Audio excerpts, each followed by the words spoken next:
Bonjour à tous, bienvenue dans votre journal de ce lundi 30 octobre. On fait le point sur l'actualité vendéenne à la mi-journée. Et on revient tout d'abord sur ce week-end marqué par la tempête Céline. Une vigilance orange crue, pluie et inondation était activée. Le littoral a été touché et également le centre-est du département comme à Chantonnay, Pouzauges ou Vendrennes.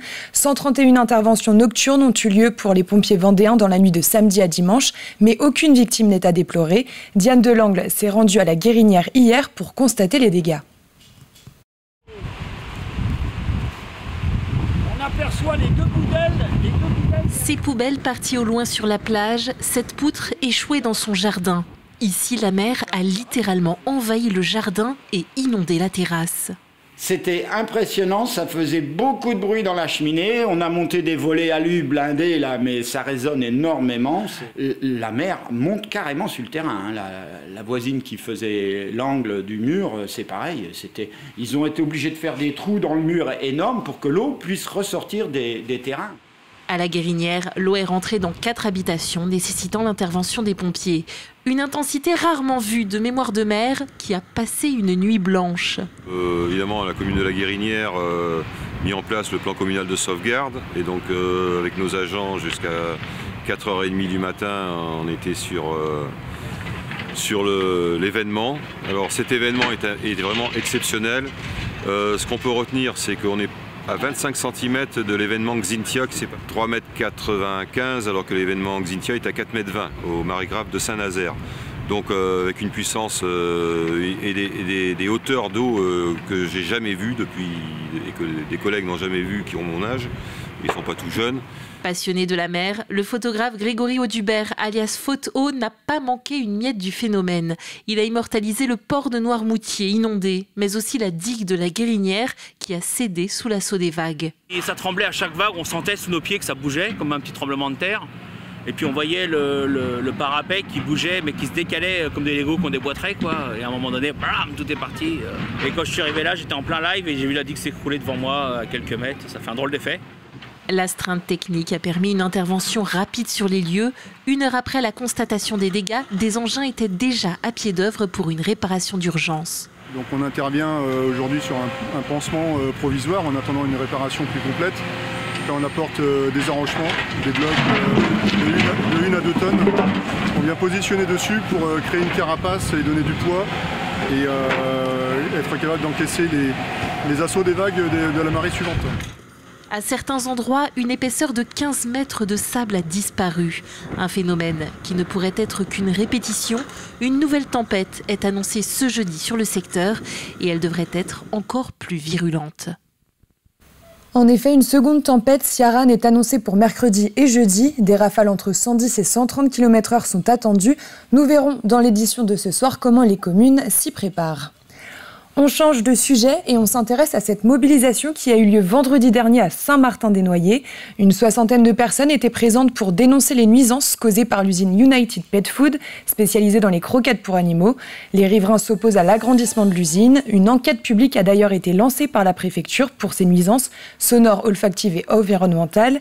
Contacté par notre journaliste, le maire de la commune a déclaré qu'une feuille de route avait été mise en place avec l'entreprise pour tenter de réduire les nuisances liées aux odeurs notamment. Et la mairie va émettre un avis défavorable à l'agrandissement de l'usine. L'entreprise contactée également n'a pas donné suite à nos relances. Écoutez l'association Stop Nuisance à Saint-Martin-des-Noyers.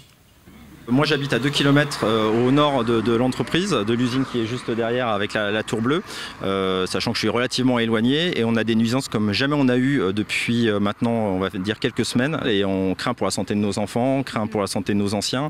Il y a quand même des 2 écoles à Saint-Martin-des-Noyers, l'usine est à l'ouest de Saint-Martin-des-Noyers, donc sous les vents dominants. Ce qu'on revendique c'est tout simplement de pouvoir vivre tranquillement chez nous sans subir les conséquences d'une exploitation industrielle. C'est-à-dire que demain si je deviens industriel, que je me dis je vais faire par exemple pour être original dans la croquette de chien et chat, je vais pas m'implanter dans une petite commune en disant bon ma rentabilité financière sera tant et en fait bon s'il y a des riverains qui sont pas contents on s'en arrangera etc. Ça c'est pas tenable en termes de valeur humaine. Sport à présent, la Coupe du Monde du rugby s'est terminée samedi soir avec la victoire de l'Afrique du Sud. Notre journaliste Cyril Guillet s'est lui intéressé au touch rugby, un des seuls sports collectifs mixtes. Né en Australie et en Nouvelle-Zélande, il est arrivé en France dans les années 2000. Cette pratique est aujourd'hui en plein développement et en Vendée, 2 clubs se sont implantés. Un premier du côté de Terre de Montaigu et un second à Saint-Hermine. Regardez. Né en Australie dans les années 70, le touch ou touch rugby a été importé dans l'Hexagone au début des années 2000. Aujourd'hui, ce sport compte en France plus de 2500 licenciés. Inspiré du rugby à 13, ici les équipes sont mixtes et les règles quelque peu différentes. Il n'y a pas de poteau, il n'y a pas de jeu au pied, le ballon n'a pas le droit de tomber. Ici, en fait, on remplace le plaquage et toutes les zones d'affrontement par l'action de toucher. Et donc, ça va privilégier un jeu de vitesse, d'évitement et de contournement. On recherche à faire circuler le ballon et à le faire avancer le plus vite possible pour, entre guillemets, déplacer la défense. Le club Touch L'Hermine a été créé au mois de septembre 2022. À ce jour, les seniors comptabilisent une vingtaine de joueurs et de joueuses. Et la section de formation destinée aux jeunes a su attirer une quinzaine de participants, filles et garçons confondus. Moi, je me souviens de ma maman quand j'étais tout petit, elle voulait pas que je fasse de rugby parce que je pouvais me faire mal. Et justement, c'est une porte d'entrée pour les plus jeunes dont il y aurait des réticences au contact à venir découvrir le rugby, des choses qui s'en rapprochent par le touch. Cette discipline se pratique à 6 contre 6 sur un terrain sans poteau. Et parmi ces nouveaux pratiquants, on retrouve notamment des anciens joueurs de rugby à 15.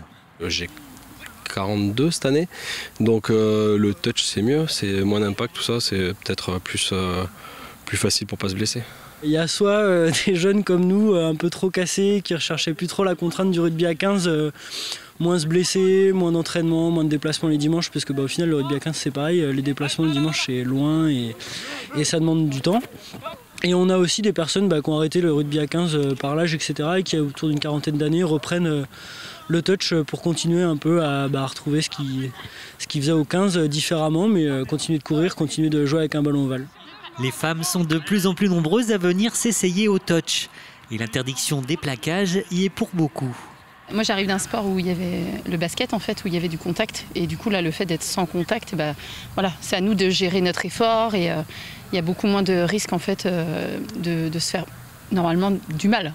À l'heure où la Coupe du Monde de rugby se déroule en France, le touch est aujourd'hui une nouvelle porte d'entrée vers le monde de l'Ovalie. C'est la fin de cette édition. Merci de l'avoir suivi. Je vous retrouve ce soir à 18h pour le journal. D'ici là, passez une très bonne journée sur TV Vendée.